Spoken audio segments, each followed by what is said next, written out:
오늘의 구약 성경 말씀 사무엘기상 1장 26절부터 28절까지 말씀입니다. 한나가 엘리에게 말하였다. 제사장님, 나를 기억하시겠습니까? 내가 주님께 기도를 드리려고 이곳에 와서 제사장님과 함께 서 있던 바로 그 여자입니다. 아이를 낳게 해달라고 기도하였는데 주님께서 내가 간구한 것을 이루어 주셨습니다. 그래서 나도 이 아이를 주님께 바칩니다. 이 아이의 한평생을 주님께 바칩니다. 그런 다음에 그들은 거기에서 주님께 경배하였다. 아멘. 사랑하는 성도 여러분, 지난 한 해 동안도 얼마나 수고가 많으셨습니까? 상황이 어떻든 성실하게, 그리고 하나님 보시기에 그릇됨이 없이 살려고 애쓰신 여러분을 위해 하나님의 은혜와 예수님의 격려와 성령님의 위로가 몸의 전율을 일으킬 정도로 여러분을 감싸기를 주님의 이름으로 기원합니다. 우리는 이렇게 또 한 번의 송년을 맞이합니다. 최근에는 기세가 좀 꺾였습니다만 해마다 12월이 되면 송년 모임이 참 많습니다. 보통은 이렇게 말하죠. 올해가 가기 전에 얼굴이나 좀 보자 이러면서 모이지만 이 모임의 이름은 전통적으로 망년회라고 했습니다. 한 해를 막는다고 해서 망년회가 아니고 잊을 망자를 써서 망년회. 잊어버리자 이거죠. 그동안에 슬펐던 일, 안타까웠던 일, 섭섭했던 일, 억울했던 일 등등을 잊어보자는 뜻에서 모이는 모임입니다. 그게 맨정신으로 맹숭맹숭 잘 안 되니까 술이 등장하죠. 한 잔 두 잔 마시다 보면 과음이 뒤따르고 때때로 탈선이 일어납니다. 술의 힘을 빌려서 잠깐은 잊게 될지 모르지만 다 아시다시피 썩 좋은 방법은 아닙니다. 꼭 술이 아니더라도 이제는 잊자, 이제는 용서하자, 이제는 덮자 하는 그런 말을 유난히 많이 하는 달이 12월입니다. 그러나 유한진 선생은 이렇게 말합니다. 지금은 잊고 용서할 때가 아니다. 오히려 낱낱이 고발하여 뉘우치며 아파해야 할 때다. 송년의 통회가 가혹할수록 새해의 실수는 적어지리니. 이렇게 썼습니다. 지금은 잊고 용서할 때가 아니다. 낱낱이 고발하여 뉘우치며 아파해야 할 때다. 이렇게 아픔이 클수록 더 아프게 뉘우칠수록 새해의 실수는 적어질 수 있다 하는 것이 이분의 말입니다. 문제가 있을 때 대충 덮어버리면 해결이 됩니까? 그렇게 해서 해결되는 경우는 거의 없습니다. 오히려 낱낱이 끄집어내서 일일이 분석하고 문제점을 찾아내서 고쳐야 됩니다. 교수신문이 해마다 연말이면 그 해의 사자성어를 발표하는데 올해의 사자성어는 혼용무도입니다. 그 뜻은 이렇습니다. 세상이 어둡고 어지러워서 길이 보이지 않는다. 세상이 어둡고 어지러워서 길이 보이지 않는다 하는 뜻인데, 그러나 그거는 문자적인 뜻이고요. 좀 더 뜯어보면 단순히 세상이 혼탁하다 하는 것이 아닙니다. 여기서 혼용은 혼과 용인데요. 줄임말입니다. 혼군과 용군 합성어죠. 혼군이 뭐냐 하면 앞뒤 분간을 제대로 못하는 군주입니다. 용군은 별로 내세울 것이 없고 존재감조차 없는 그런 군주를 말합니다. 그러니까 혼용무도란 혼군이며 용군인 임금, 그런 멍청한 최고 지도자 때문에 나라가 엉망진창이라고 하는 뜻입니다. 그런데 이게 갑자기 튀어나온 말은 아닙니다. 교수들은 작년 2014년에는 이런 말을 꼽았습니다. 지록위마, 사슴을 가리켜서 말이라고 우긴다는 뜻입니다. 작년에는 지록위마, 올해는 혼용무도. 이게 연결이 되어 있습니다. 사슴을 보고 말이라고 우기는 경우 두 가지 경우가 있는데요. 첫째는 사슴인지 말인지 분간도 못하는 바보인 경우가 있고, 둘째는 사슴인 줄 뻔히 알면서도 말이라고 우겨가면서 거짓말로 사람을 속이는 사기꾼인 경우입니다. 이 둘 중에 하나겠죠. 평범한 사람이, 일반 사람이 그와 같은 지록위마, 멍청하든지 사기꾼이든지 그래도 문제가 되겠는데, 한 나라를 다스리는 사람이 만약에 그렇다면 이거 얼마나 큰일입니까? 나라는 바보에게 맡겨서도 안 되고 사기꾼에게 맡겨서도 안 됩니다. 그 결과는 참담합니다. 혼용무도일 수밖에 없습니다. 그런데 바보하고 사기꾼, 이 둘 사이에는 공통점이 하나가 있습니다. 바보가 가진 것, 사기꾼이 가진 것 공통점, 그게 뭐냐면 말이 앞뒤가 안 맞는다는 것입니다.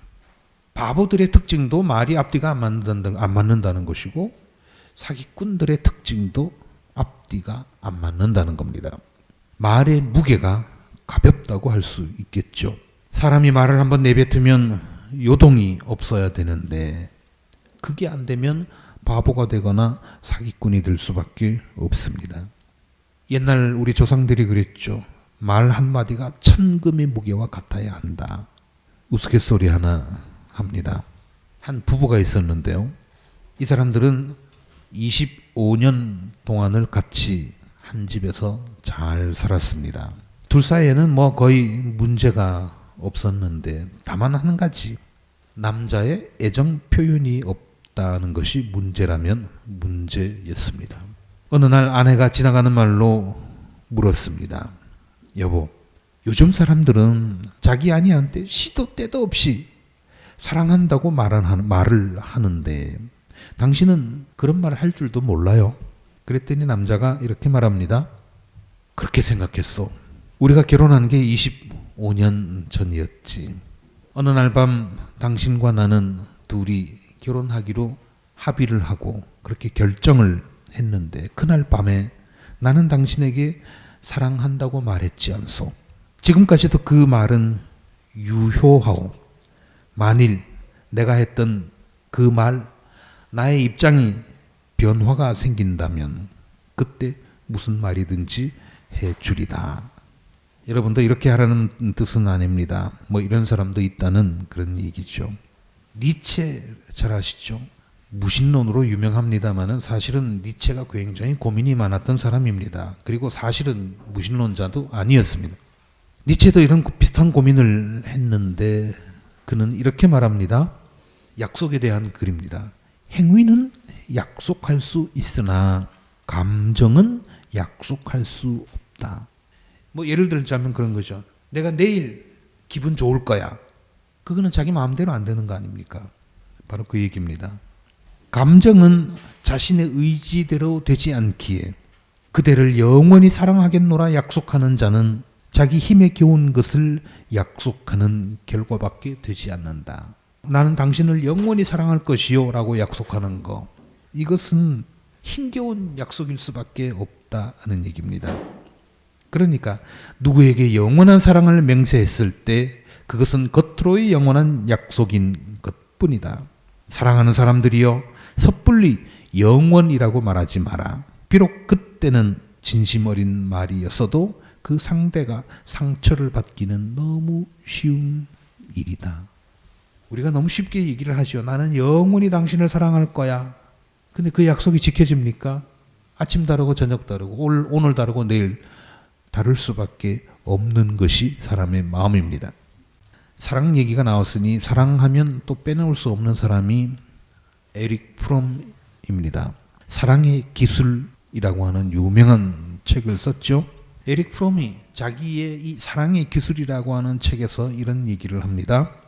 어떤 사람을 사랑한다는 것은 결코 강렬한 감정만은 아니다. 감정만 가지고 되는 것은 아니다. 그런 얘기입니다. 그럼 뭐냐? 이것은 결단이고 판단이고 약속이다. 자, 내가 내 감정을 약속할 수는 없지만 그러나 내 의지는 약속할 수 있다 하는 얘기인데요. 그렇기 때문에 사랑이라고 하는 것은 결단이고 판단이고 약속이다. 만일 사랑이 감정일 뿐이라면 영원히 서로 사랑할 것을 약속할 근거는 없다. 감정은 생겼다가 사라져 버릴 수 있기 때문이다. 이렇게 말했습니다. 사람들이 밥 먹듯이 하는 말이지만 사랑한다는 말, 이 한마디를 두고 니체나 에릭 프롬은 이토록 심각하게 다루었습니다. 왜 그럴까요? 이것은 약속을 지키는 일이기 때문입니다. 뭐 약속을 지켜도 되는 것이고 안 지켜도 되는 것이라고 한다면 그까짓 뭘 문제겠습니까? 사랑한다고 100번, 1000번 말할 수 있겠죠. 우리 주변의 물건들 가운데서 깃털 있죠. 깃털. 이 깃털은 가만히 두어도 휙 날아가 버립니다. 만약에 어떤 사람이 약속 어기는 것을 손바닥 뒤집듯이 쉽게 해버리는 사람의 말은 깃털과 같습니다. 그냥 가만히 있지를 못해요. 언제 날아가 버릴지 모릅니다. 언제 부도를 낼지 모릅니다. 그런 사람의 말은 깃털입니다. 그 다음에 작은 돌멩이 같은 거. 이건 어떻습니까? 사람의 손을 타기 쉽습니다. 내 의지하고는 상관없이 다른 사람에 의해서 움직여지는 경우가 많습니다. 약속 지켜야 한다는 거 잘 알죠. 자기가 책임을 져야 한다는 것은 알기는 하지만 핑계를 잘 대는 사람. 그런 사람의 말은 작은 돌멩이와 같습니다. 그러나 태산은 어떻습니까? 태산은 폭풍우가 몰려와도 꿈쩍하지 않습니다. 목숨을 걸고 약속을 지키는 사람의 말, 그것은 태산입니다.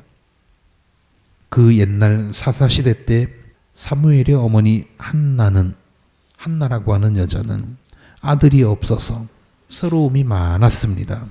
지금도 크게 다르진 않겠습니다만 옛날에는 아들이 없으면 거의 산 것이 아니다 하는 정도로 굉장히 심각한 일이었죠.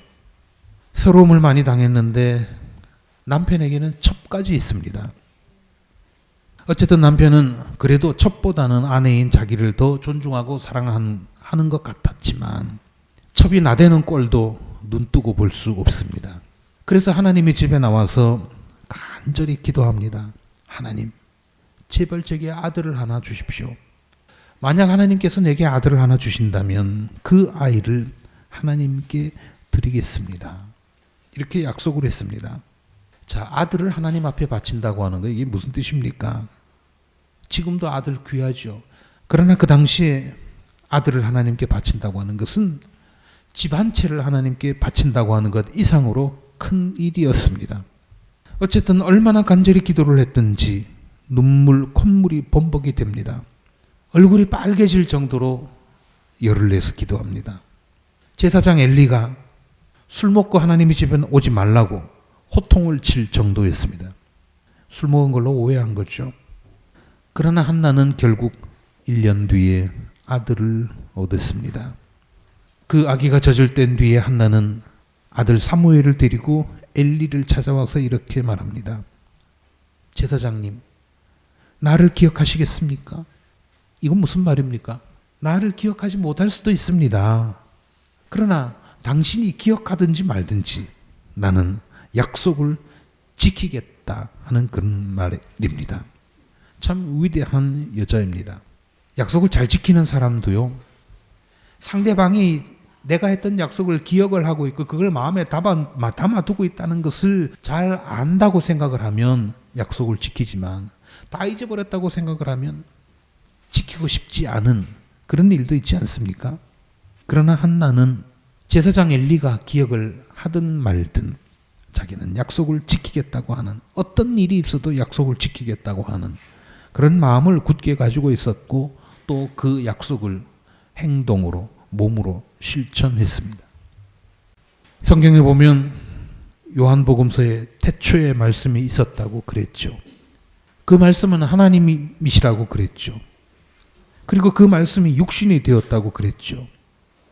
육신이 된 하나님, 그게 누굽니까? 그분은 예수님 아닙니까?